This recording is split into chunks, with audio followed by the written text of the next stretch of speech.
बऱ्याच होम बेकर्सला असे अनुभव येत असतील. मला तर खूप वेळेला हे अनुभव येतात. कस्टमर डिझाईन करायला सांगता एक आणि फोटो बघितलं की वेगळी डिझाईन सांगतं. असंच झालेलं आहे. ह्या कस्टमरला डॉल केक हवा होता 1.5 किलोमध्ये पायनॅपल फ्लेवरमध्ये. खरं तर हे माझं रिपीट कस्टमर आहे, कारण ह्याच्या अगोदर बरेचसेच केक त्यांनी नेलेले आहेत.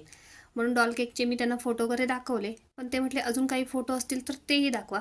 म्हणून मी 2 टेअरमध्ये अजून त्यांना फोटो दाखवले, तर म्हटले नको, डॉल केक नको, त्यापेक्षा 2 टेअरमध्ये आम्हाला केक बनवून द्या, छान बनवा. खरं तर मुलीला डॉल केक हवा होता, पण डॉल केक नको म्हटले, त्यापेक्षा 2 टेअरमध्ये छान असा केक बनवा.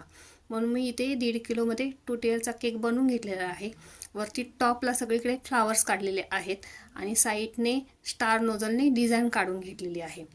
आणि ती मुलगी खुश व्हावी म्हणून वरती मी डॉल केकचे टॉपरसुद्धा लावून घेतलेले आहे. कस्टमर खुश तर आपण खुश. तर कसा वाटला हा केक कमेंट करून नक्की सांगा. आवडला असेल तर लाईक करा.